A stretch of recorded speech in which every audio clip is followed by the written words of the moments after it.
Este programa es una presentación de Administración Nacional de Puertos, Enjoy Punta del Este, Ulbrica Pinturas, UTE, transformando con energía nuestro país. Explorar los temas más candentes y significativos que impactan a nuestra sociedad es mi objetivo principal, proporcionándote los hechos y análisis necesarios para que estés al tanto de lo que sucede a tu alrededor. Voy a acercarte la visión de mis invitados para ofrecerte la posibilidad de que crees tu propia opinión. Soy Laura Do Carmo y te invito a acompañarme a conocer a los personajes más destacados de nuestra región.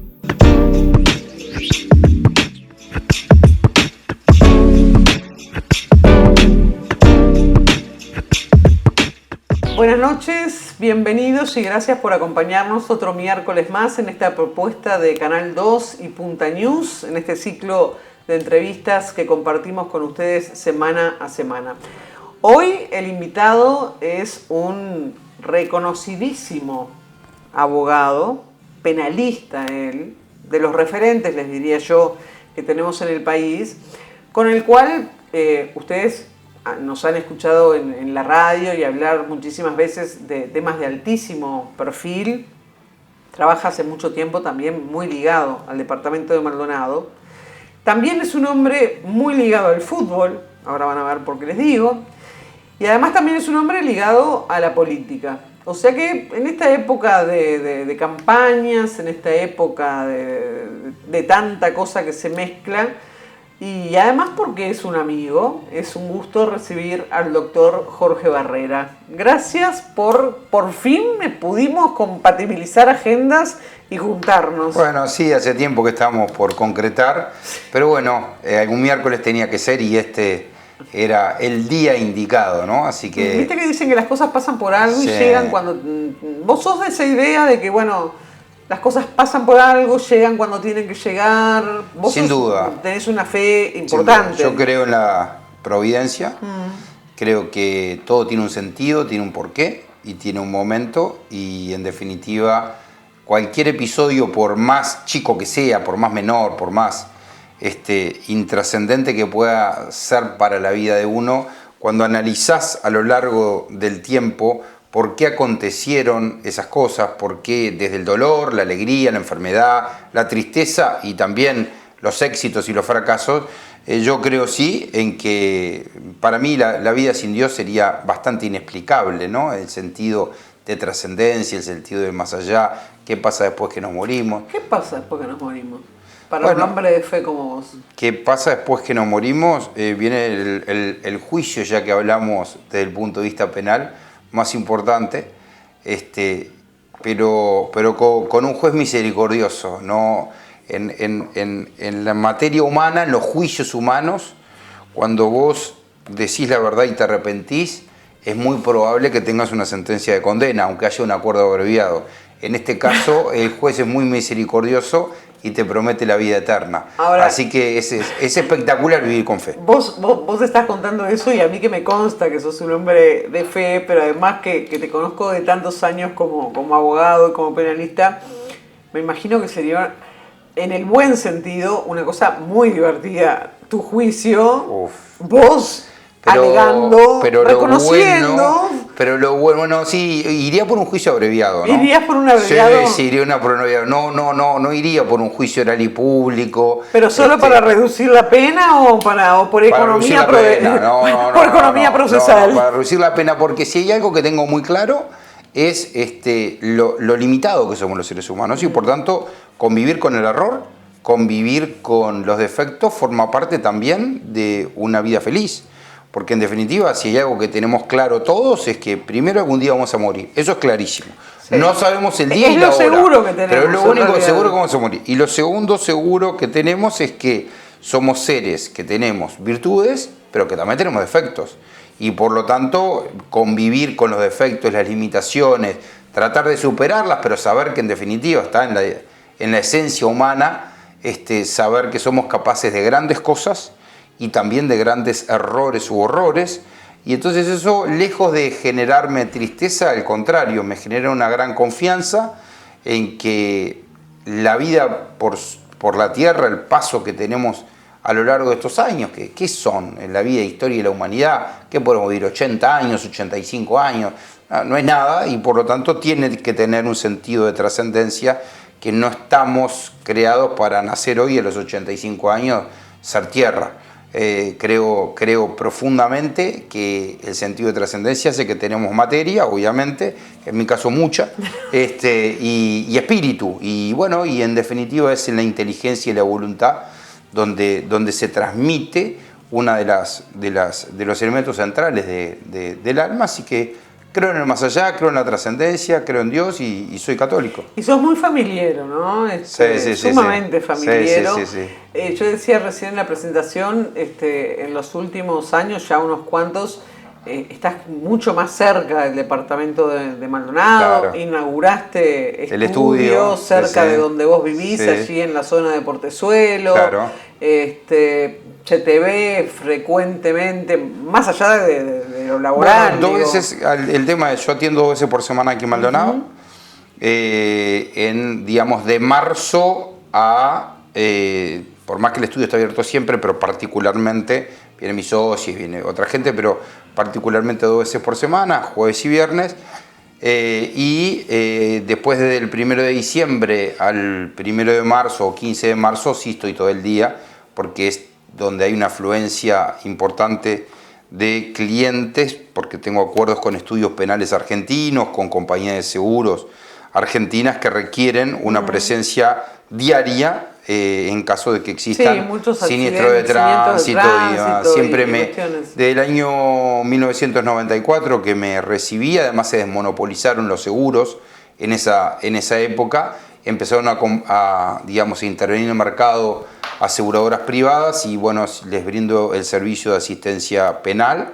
Y bueno, también en esta casa, en este lugar que estamos grabando, Sura como aliado estratégico, también es un aliado estratégico que tengo en el estudio.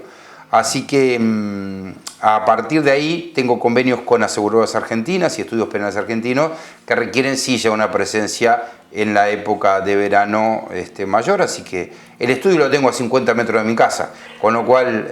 ¿Has pensado alguna vez, más adelante tal vez, y en esas épocas en las cuales uno empieza a bajar actividad o empieza a delegar, venirte a vivir a Maldonado de forma permanente? No lo he pensado, lo he decidido. ¿Ah, sí? ¿Ya está decidido? Sí, claro, por eso precisamente, es más, no sé si el estudio era un requerimiento formal o lo que el estudio es la excusa perfecta para decir, porque claro, lo que sí, tengo una personalidad ansiosa y me gusta estar haciendo cosas permanentemente. Entonces, el estudio me genera la oportunidad que no solamente está la actividad profesional, a mí me gusta mucho la docencia y me gusta escribir. Me gusta mucho escribir sobre temas de derecho penal, pero me gusta escribir y estudiar, así que también pienso no solamente en un futuro de actividad netamente profesional, sino también académica y seguir escribiendo.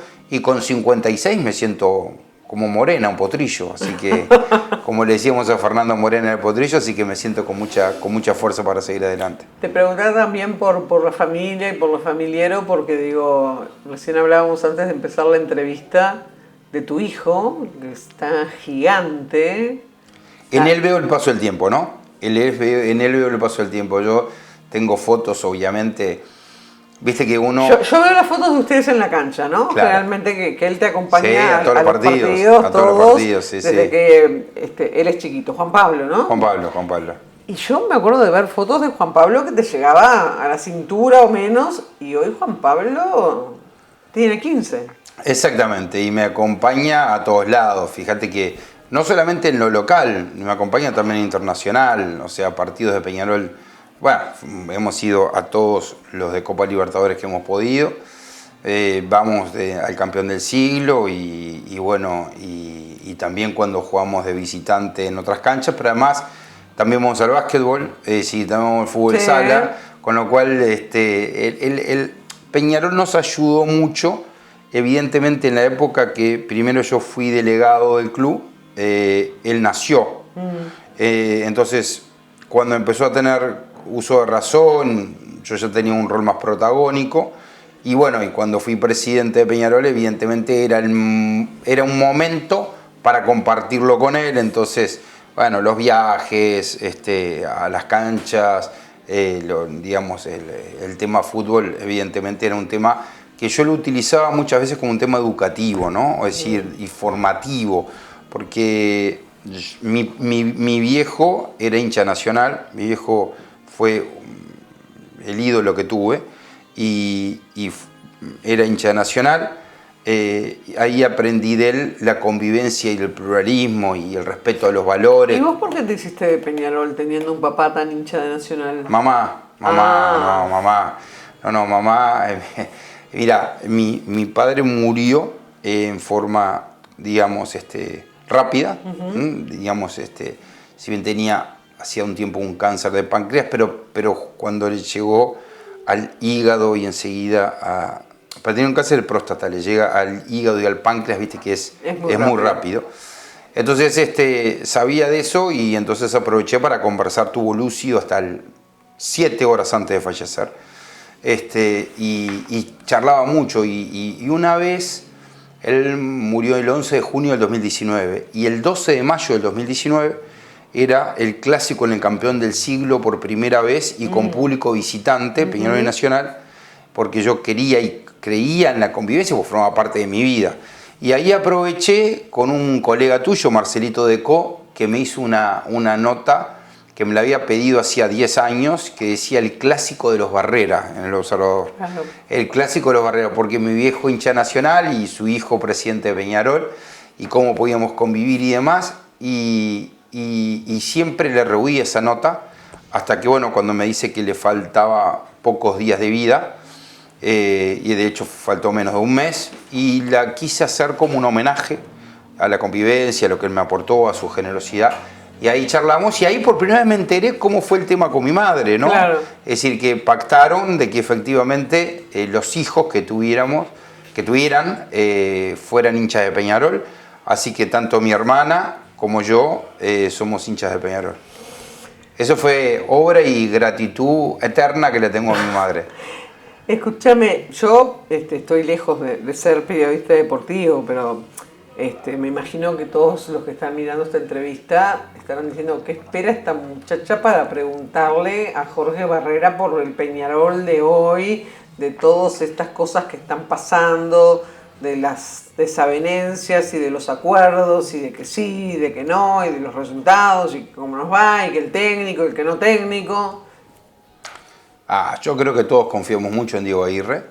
Creo que Diego Aguirre nos ha devuelto esa mística de que se puede, esa mística coopera de que en definitiva Peñarol tiene que estar entre los protagonistas de la Copa Libertadores. Lo hizo, realmente es un trabajo excepcional que lo viene haciendo. Estamos a pocas horas de la definición del tema con Flamengo. Me parece que eso también... Vas a ir, me imagino. Sí, claro, por supuesto, ni que hablar.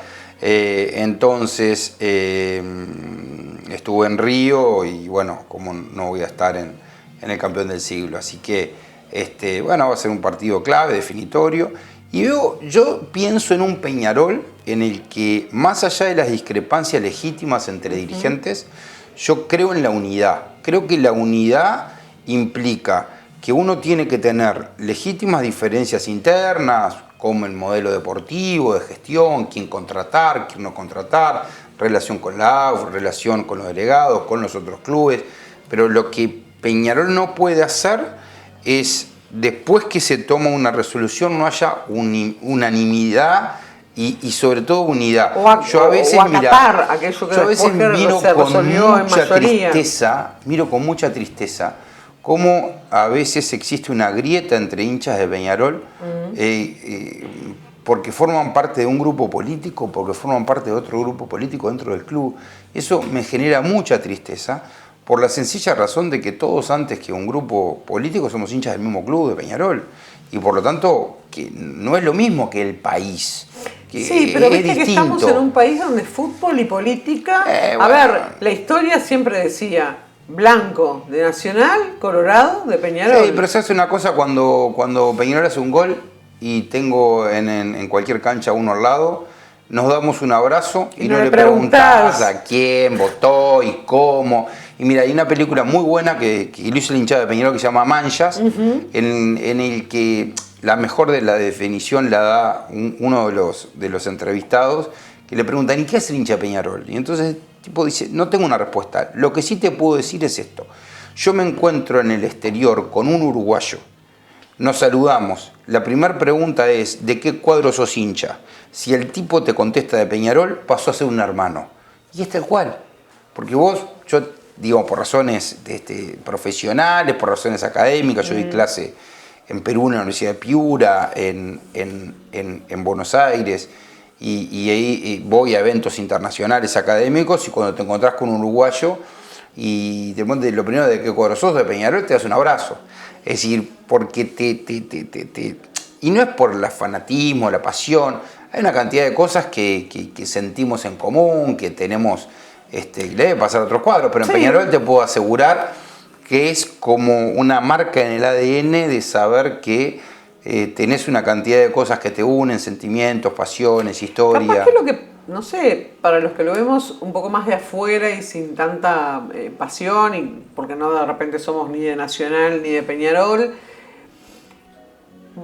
Somos más pasionales, ¿no? Sí, son pasionales, pero está también aquello de que vos decías hace un rato, en todas las directivas han habido diferencias, o sea, en todas se discute por una cosa, que por el técnico, que por el otro.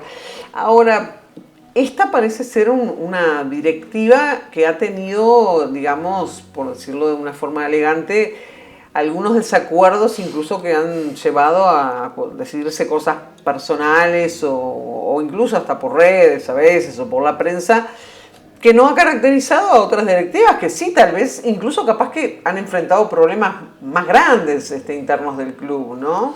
Sí, sin duda, mira, cuando yo asumí como presidente tenía un gran desafío. El primer desafío es, después de más de 30 años no había un apellido ilustre en la presidencia del club, porque en definitiva siempre había estado o un Cataldi o un Damiani, o Elfi, Cataldi, Damiani.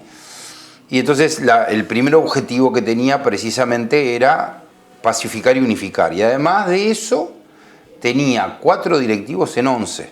O sea que tenía la mayor minoría. Con lo cual estaba obligado a hacer acuerdos y por lo tanto muchas decisiones no contemplaban 100% lo que hubiera sido mi idea original. Pero estuve obligado por el voto de la gente y por el mensaje que la gente en las urnas dio de que había que llegar a acuerdos. Esos acuerdos fueron coincidentes con lo que es mi impronta personal. Yo soy una persona que sí defiende sus convicciones, como hablamos al principio del programa, pero defender las convicciones atacando fuerte las ideas y no las personas. O sea, yo tengo firmes convicciones, pero eso no quiere decir que para defenderlas tenés que agredir al otro, levantar la voz, agraviar, discutir, estar en permanente conflicto, porque no conozco ni sociedad ni organización que funcione y que se nutra del conflicto, sino de la cooperación. A veces de lo distinto, de lo diferente, hay cooperación, hay enriquecimiento, pero no creo en esa forma ni en ese estilo de gobierno, así que la impronta que tengo en lo personal coincidió con lo que fue el mandato del socio en las urnas, así que me fue muy natural ejercer de esa forma el gobierno. No, y convencido además de cómo va a ser el resultado de Peñarol aquí adelante, bueno, si llegan a ganar, como estás diciendo y vaticinando, todos sabemos que las alegrías... Mira, como decía Cataldi, ¿no? ¿No? Los hinchas de Peñarol somos biológicamente optimistas. Es una definición que da Washington y que creo que se aplica. Y cuando estamos tristes, ratificamos el amor por el club. Entonces, como dice, ¿no? En las buenas estamos y en las malas mucho más. Así que esa es la actitud para con el club. Jorge, te invito a hacer una pausa y a todos ustedes, por supuesto, porque estamos también en una época, yo lo decía al principio, estás muy vinculado y trabajando mucho dentro del Partido Colorado. Estamos en una época de plena campaña, ya están todos los partidos a full, ¿no? Y en esa elección me pongo la 10. ¿En esa te pones la 10 también? Bueno. En esa elección juego con la 10. Pero no la 10 de Pablo. No, la 10 de Pedro y Por el eso, Maldonado de no la Gabriel. 10 de Pablo Bengochea. No, esa 10 es eterna. Bueno, hacemos una pausa y enseguida regresamos.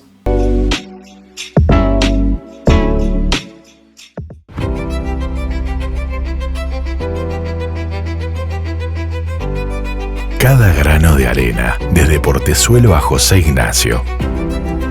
Cada sentido que se despierta.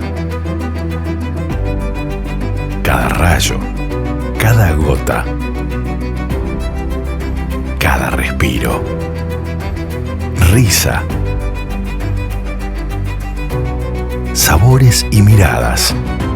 Cada silencio y cada nota hacen de cada momento un momento único y de un lugar.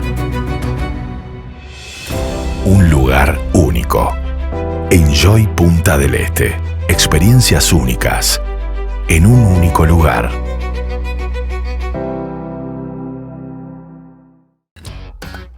Cuando renovás tu casa, te renovás vos. Con Ulbrica, renová lo que quieras, cuando quieras. Protege tus maderas con los mejores protectores y la más alta calidad en esmaltes. Pinta tus pisos. Colorea tus paredes interiores y exteriores. Renová. Renovate. Ulbrica. Más de 50 años innovando juntos. Ahora también en Piedrabuena, Sierra y Roosevelt.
Para vos que te encanta el orden y tener todo bien planificado, en UTE lanzamos Cuota Fija, una nueva modalidad de pago que se ajusta a vos, para que disfrutes la energía eléctrica todo el año sin oscilaciones en tu factura. Conoce tu propia cuota fija y empezá a pagar lo mismo todos los meses de acuerdo a tu promedio anual.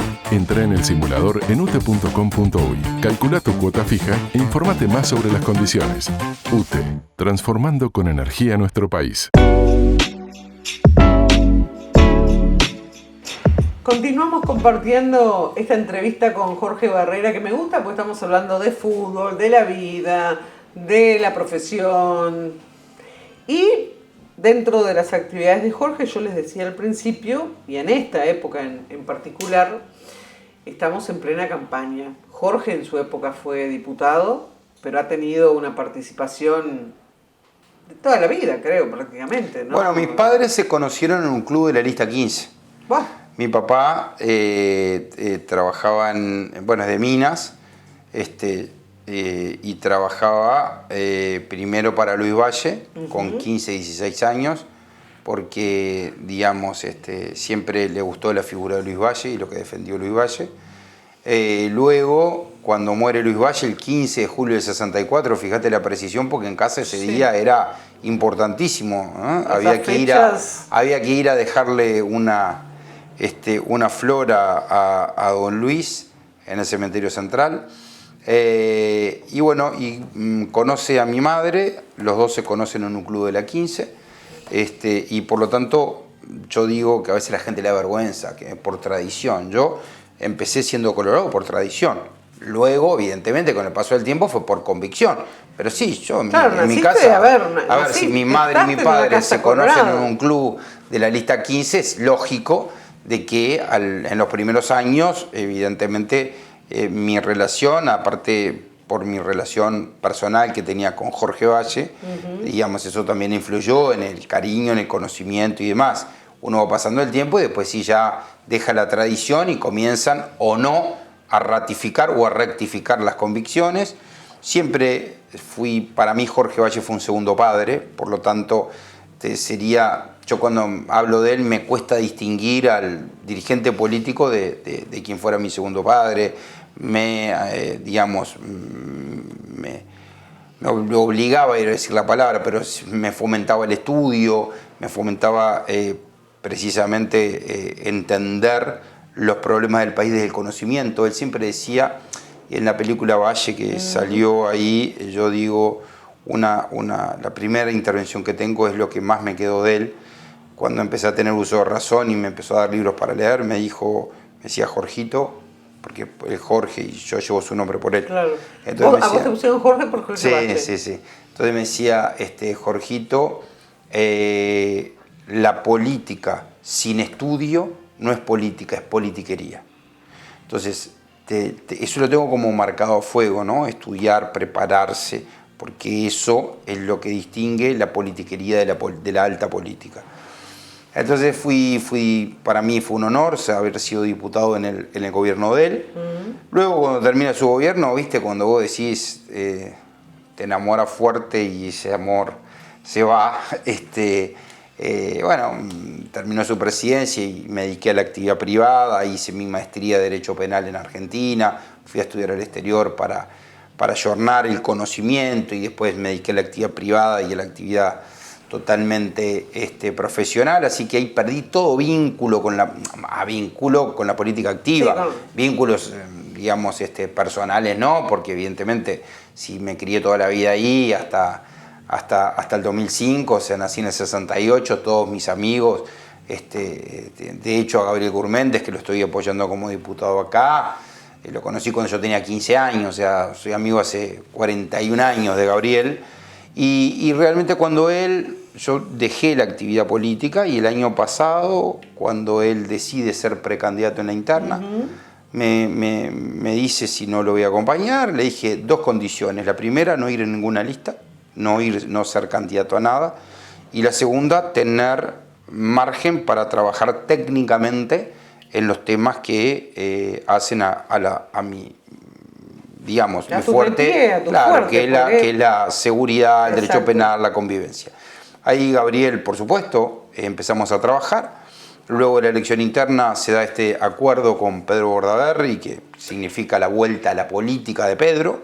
Contanos de esa interna, ¿no? O sea, ¿qué convenció a Pedro? A ver, desde que Pedro dejó la política hasta ahora no ha habido campaña, no ha habido época que no aparezca el vuelve Pedro, tiene que volver Pedro, lo decían los propios, los ajenos, vuelve Pedro, hasta esta interna nada, porque Pedro en la interna no participa, y de golpe vuelve Pedro. Yo empiezo por la conclusión. Yo creo que Pedro y Gabriel son un lujo para la política en el Uruguay, porque son 2 personas honestas económicamente y sobre todo intelectualmente.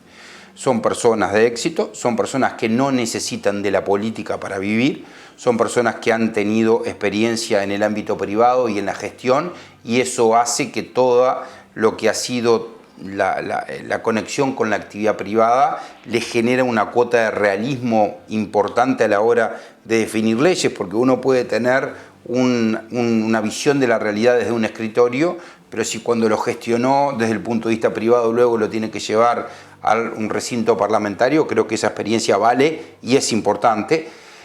Yo puedo decir mi opinión, yo a Pedro lo conozco menos que a Gabriel, porque nos conocimos en el 2000, menos, estamos hablando de 24 años, ¿no? Pero Gabriel es como un hermano de la vida, por eso digo menos. Yo creo que Pedro es como todos aquellos que tenemos o nos gustó la actividad política, siempre. Eso que dicen, llevan el bichito de la política. Y yo qué sé, yo dije hace 17 años nunca más, sigo diciendo que no me veo, pero si me apretás no sé si yo te digo nunca más. Claro, porque te gusta, decir, por ejemplo, porque acaba de decir, bueno, pero en definitiva también no tenés que pensar solamente en vos, en tu bienestar económico, en tu bienestar profesional, porque obviamente si vos analizás el nivel de ingreso si en la profesión tenés trabajo y tenés actividad, ¿no? Que no necesariamente pasa eso, pero el nivel de remuneración en la actividad privada a determinados estándares es superior a lo que es la remuneración a nivel público con honestidad, ¿no? Sí, entonces, lo que pasa es que también pasamos, creo, es una opinión personal. Entonces es un sacrificio en algunas situaciones. Que pasamos por una época donde se estimuló a pensar de alguna forma a que la gente, a que la población pensara que el político era alguien que ganaba cifras siderales, que todo le venía de arriba, que por el hecho de ser político de repente, no sé, iba por la vida y en ningún lado le cobraban nada, y como que la casta política era eso, una casta privilegiada. Eso es básicamente una caricaturización cuando en realidad, de la realidad. O sea, hoy evidentemente, digamos, mis ingresos en el estudio jurídico son bastante más superiores a un cargo pero, por ejemplo, de ministro, de senador, si mañana, por ejemplo, de diputado. A vos porque vos me decías recién, una de las condiciones fue no estar en ninguna lista. Pero vamos a suponer que mañana, no sé, gana la coalición, gana Andrés Ojeda, gana el Partido Colorado, y a vos te ofrecen un cargo. De repente te implica tener que cerrar tu estudio. Sí, no podría porque tengo empleados, porque tengo compromisos, tengo que asumir. En algunos casos de profesionales que de repente no tienen estudios como vos, que tienen tanta gente, que básicamente, o sea, les implica cerrar, bajar la cortina de su actividad, la que tenían hasta ese momento, y vivir de la política. Pero por eso mismo te decía lo de Pedro, ¿no? Pero quizás hoy te lo digo, pero ellos son, con 56 años te diría, mira, estoy en una etapa, digamos, de crecimiento. Hoy la verdad que me sería un sacrificio enorme y por eso pero además compromisos que uno asume, ¿no? Más allá de los sacrificios. Y lo primero es, para ser un buen político hay que ser un buen ciudadano y hay que cumplir con las obligaciones primero que uno tiene y que uno ya generó, académicas, personales, familiares. Bueno. Lo que sí es claro es que indudablemente en Pedro, para mí lo que primó es saber que hay una elección que es histórica, que una elección en donde se van a debatir si el camino es volver al pasado, volver a los 15 años anteriores o profundizar un camino que se comenzó hace 5 años con una orientación, un rumbo distinto, pero dentro de un margen de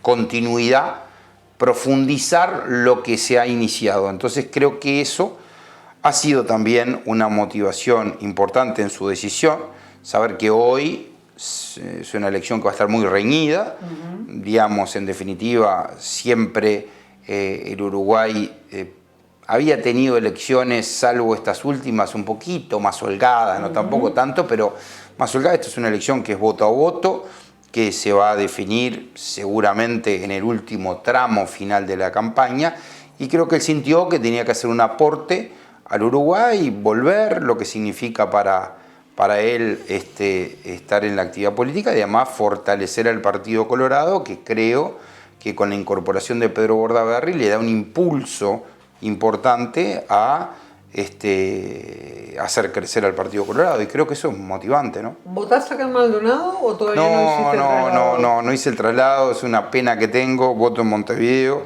voy a votar la lista 10, pero la verdad que me da muchísima pena. Por el hecho de votar a Gabriel Gurméndez como diputado. Por eso me da una pena, porque además sería, yo digo, es una plancha de lujo acá en Maldonado, tener un senador y un diputado que tienen la misma, o sea, Pedro y Gabriel tienen la misma visión con respecto a los temas del país, con respecto a lo que ha sido su trayectoria y experiencia personal.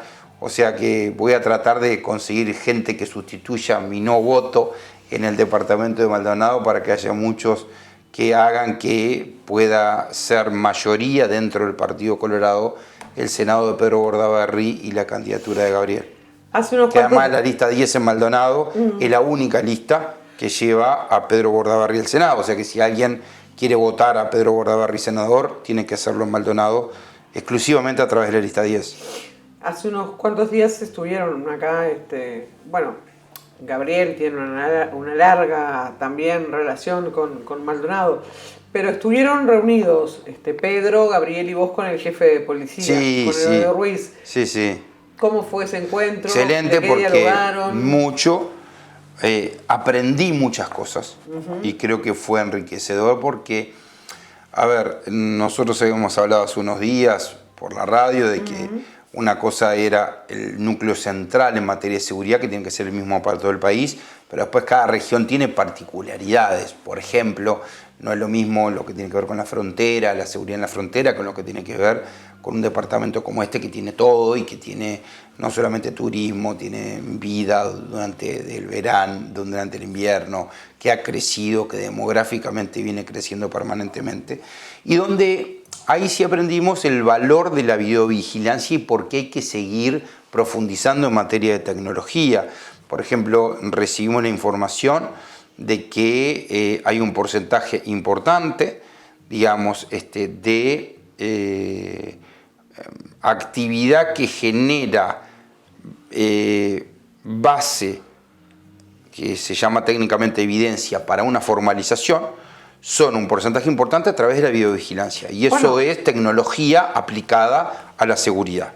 A vos te ha tocado como abogado, sí, claro, casos que incluso hemos cubierto nosotros, donde justamente el aporte de las cámaras, de las imágenes que se toman a través de las cámaras del CCU, más el trabajo de la parte analítica del CCU, han sido el diferencial a la hora de poder resolver un caso. Bueno, y eso también nos enriquecimos en materia de homicidio, por ejemplo, porque yo veo que a nivel de seguridad en general, estos 5 años han sido mejores en números que los años anteriores. Sin lugar a dudas, hay un camino que se ha mejorado, pero no estamos en el óptimo, ni estamos en el que queremos estar. Sí, el principalmente dice, en homicidio. Estamos mejor, no estamos conformes con los homicidios. Vamos a entregar un gobierno por primera vez desde hace mucho tiempo con una baja del nivel delictivo en general, pero en homicidio. Y sin embargo, en la reunión, digamos, vimos que acá en Maldonado la tasa de esclarecimiento, precisamente por la incorporación de tecnología, es superior a lo que es la media de todo el país. Bueno, creo que no recibimos todavía la del 2023, pero la de los años anteriores fue de esclarecimiento de 100%. Bueno, por eso mismo, y en lo que va de este año también. Entonces, lo importante, cuando la tasa no es esa en todo el país, lo importante es la tecnología. Otro aspecto que también me llamó mucho la atención, que ya en estas horas, seguramente ya capaz que alguno lo vio, la incorporación de tablets que le van a permitir, primero, descongestionar tanto trámite y tanta situación administrativa, tanto personal, recurso humano destinado a eso. Yo ahí, por ejemplo, les comentaba a los dos que me pareció una muy buena experiencia, no solamente de ir a tomar el lugar de los hechos de la denuncia, sino, por ejemplo, todos vemos, hay un accidente de tránsito, van 4 policías, 4.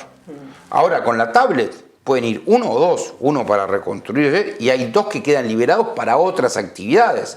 ¿Por qué? Porque con la tablet va a estar la declaración que se sube ya al sistema de gestión policial y ya después luego se genera, si hay lesionados, un número único de noticia criminal. Bueno, son pasos importantísimos porque es tecnología que se aplica a mejorar la gestión, a optimizar el tiempo de las víctimas, a optimizar el tiempo de la gente y sobre todo liberar recursos, que en vez de haber 4 policías van a haber 2. Hay 2 que van a estar trabajando en otros asuntos. Eso nos pareció, la verdad que fue de las cosas más gratas que recibimos en esa reunión, saber que bueno, ya en estas horas se están empezando a funcionar. Esperemos que se profundice una tanda mayor de tablets, pero nos parece que es una muy buena noticia incorporar la tecnología a la gestión policial. De ese ejemplo Maldonado, más otros que ustedes han visto y eso que vos hablás de tener en cuenta las características de cada territorio del país, y en el marco de ese equipo de seguridad que vos formás, ¿no? Donde están trabajando, ¿por dónde pasan en este caso ya para el Partido Colorado, para la propuesta específica de la lista 10 y de la diputación acá en Maldonado de Gabriel Gurméndez, las principales problemáticas, soluciones y dónde hay que atacar. Primero, narcotráfico. Segundo, el lavado de activos. Tercero, en el Ministerio del Interior, poder tener una coordinación en todas las ramas que hay inspección en el Estado y fiscalización y que no están debidamente centralizadas. Por ejemplo, si vamos a combatir el lavado de activos, hay que tener cruce con BPS, cruce con DGI. Cada vez que hay una carpeta, por ejemplo, fiscal de condena en materia de narcotráfico, tiene que existir por parte del Ministerio del Interior una investigación por el lavado de activos, porque ¿qué es lo que busca el narco? Plata. Es una actividad por plata, vamos a ser claros. Sí. Entonces, nosotros tenemos hoy una relación de condenas por delitos de narcotráfico que es absolutamente ínfima, ¿tá? Casi inexistente, con las carpetas de investigación fiscal en lavado de activos. Y, por ejemplo, en Maldonado, por un ejemplo, al existir, no existe una fiscalía de lavado de activos y, por lo tanto, tendrían que remitir a Montevideo las actuaciones en materia de lavado de activos. Entonces, nos parece que situaciones como esa, situaciones como mayor presencia en el proceso penal de la víctima, pudiendo tener más facultades. Hace pocos días pudimos conocer la sentencia del Tribunal de Apelaciones en lo Penal, donde se ratificaba la condena a quien fuera autor del homicidio de Lola Chomnales. Sí, que vos trabajaste exactamente, pero con la familia. con la familia fueron 10 años. Empezamos en el 2014 con un sistema y un código procesal que permitía casi nula participación de la víctima viejo. Luego con el nuevo código empieza a tener más facultades, pero creo que hay más herramientas que se pueden utilizar, la figura del querellante, la posibilidad de pedir prueba al juez sin que el fiscal tenga por qué tener tu misma teoría del caso. Es decir, que hay una cantidad de acciones que pueden fortalecer también la presencia de la víctima, porque el Estado tiene que dar una respuesta. ¿Qué pasó? ¿Qué pasó con mi asunto? Porque también es sentirte parte de la sociedad. Me pasó algo, fui víctima de un delito. Ay, ¿qué pasó? ¿Qué hizo el Estado? ¿Qué respuesta me da? ¿Y ahí no hay que hacer también cambios en fiscalía? Bueno, yo creo que hay cambios que son legislativos y luego después está el quehacer humano. Es decir, digamos, los operadores son humanos, tienen aciertos, tienen errores, tienen fallos que compartimos, resoluciones que compartimos, resoluciones que no compartimos, tiempos distintos. Pero me da la impresión de que lo más importante para todos es que haya herramientas para poder revisar decisiones y que la víctima tenga una participación. Parece que eso es mucho más importante que la discusión institucional de si es uno, son tres. O sea, no me parece que sea clave. Bueno, pero es una discusión que está arriba de la mesa. Está arriba de la mesa, pero yo prefiero claridad en la asignación de los casos. Yo prefiero creo que el punto central está asignación de casos, transparencia en la asignación de las mismas, a quién el fiscal le toca, cómo se toca, pero además, asignación de que los no se elijan. En un tiempo relativamente, porque hay gente que ha esperado, ahora cambió, viste, el sistema, pero hay gente que ha esperado un año, para asignarte, un año y medio para que te asignen un fiscal. No para que te tomen declaración, para asignación de fiscalía. Y para que después ese fiscal, un año y medio después, mire y diga, bueno, esto ya pasó hace un año y medio, lo que tengo acá, y pueda ejercer ese atributo que le dio el CPP a los fiscales y bueno, ya, esto no sí, vale principio de oportunidad, claro, artículo 100.1, archivo. Investigarlo. Pero a mí eso no me preocupa que hayan resoluciones de archivo, porque muchas veces la gente, todos tendemos a penalizar o a llevar a la justicia penal reclamos que no son penales. ¿Tá? A mí no me preocupa que haya mucho archivo. A mí lo que me preocupa es que no haya respuesta. Porque no es lo mismo decirle a una persona, mire, ¿sabe qué? Su caso lo estudiamos, lo analizamos y usted tiene que ir por la vía civil porque usted tiene derecho a que le reparen el daño, pero no hay una legislación penal que ampare o que tutele que esa conducta esté atrapada en un delito. Eso es una respuesta. Porque la persona entonces siente de que su caso aunque no tenga el resultado que uno quiera, bueno, puede haber otras vías alternativas sí, claro, le dan a una un juicio respuesta civil. y le dan un camino. Exactamente, un camino. Entonces, a mí no me preocupa que haya muchos archivos, pero a sí mí lo que me la preocupa- falta de tiempo entre la denuncia y la asignación, que pasa en todo el país, ¿no? Mirá, el otro día estaba viendo un caso en Montevideo que yo presenté una denuncia hace 2 años que no tiene asignado fiscal.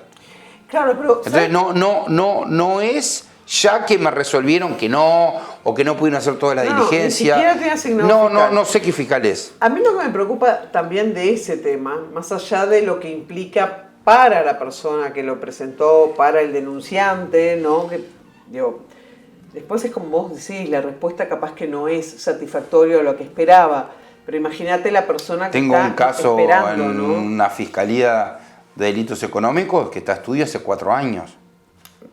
Caso nunca en 2020. 4 Pero entonces años. la gente empieza a descreer del sistema. Primero empieza a criticar al abogado, ¿no? Bueno, no sí. se mueve, seguramente no hace, va esto, lo otro, no pregunta por mi tema, claro, no me lo no mueve. se preocupa, no lo mueve, está ocupado en otras cosas, pero después y a la después larga es el sistema, lleva ¿no? a un descrédito del sistema. Exacto. Ah, este sí le trataron el caso porque es fulano. No, y a no este solamente no. eso, yo a veces a veces cuando son casos muy públicos, por ejemplo, digo, yo participé de la defensa de Granger en un partido en el partido digamos, famoso el de famoso básquetbol. partido de básquetbol.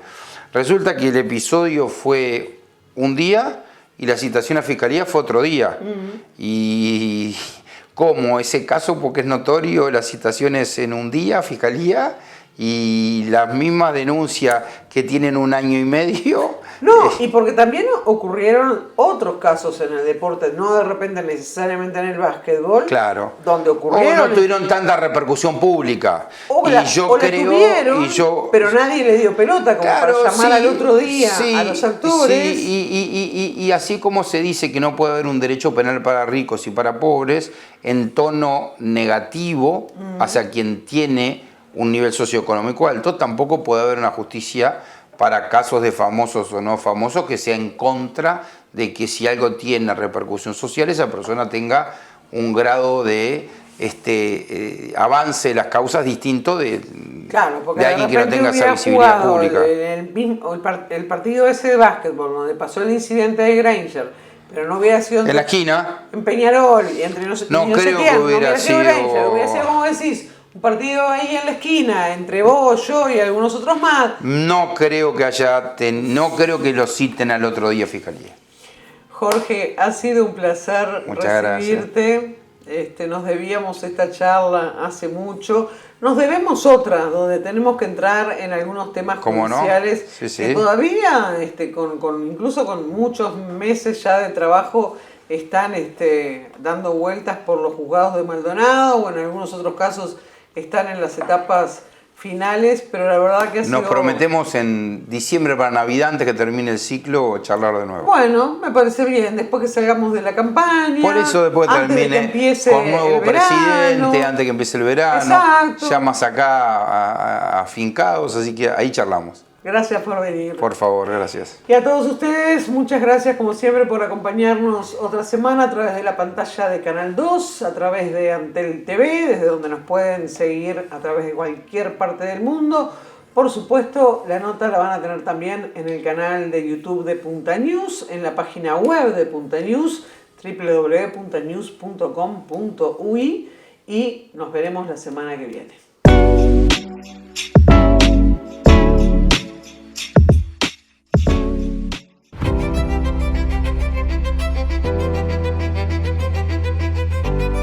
Cada grano de arena, desde Portezuelo a José Ignacio. Cada sentido que se despierta. Cada rayo, cada gota, cada respiro. Risa. Sabores y miradas. Cada silencio y cada nota hacen de cada momento un momento único y de un lugar único. Enjoy Punta del Este. Experiencias únicas. en un único lugar.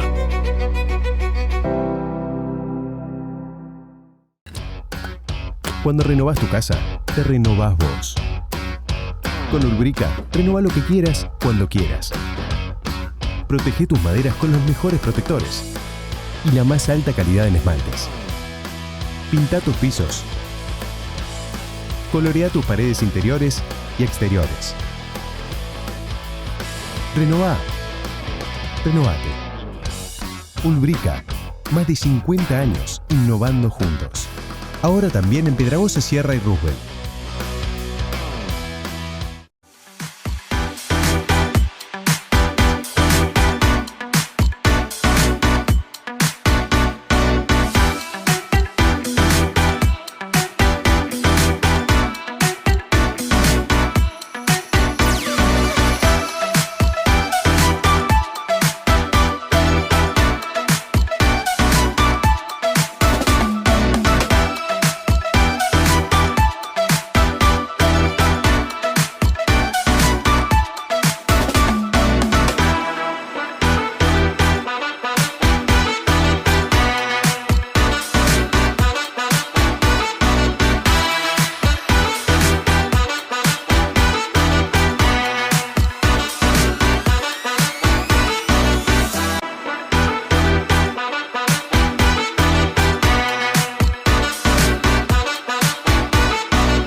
Para vos que te encanta el orden y tener todo bien planificado, en UTE lanzamos Cuota Fija, una nueva modalidad de pago que se ajusta a vos, para que disfrutes la energía eléctrica todo el año sin oscilaciones en tu factura. Conoce tu propia cuota fija y empezá a pagar lo mismo todos los meses de acuerdo a tu promedio anual.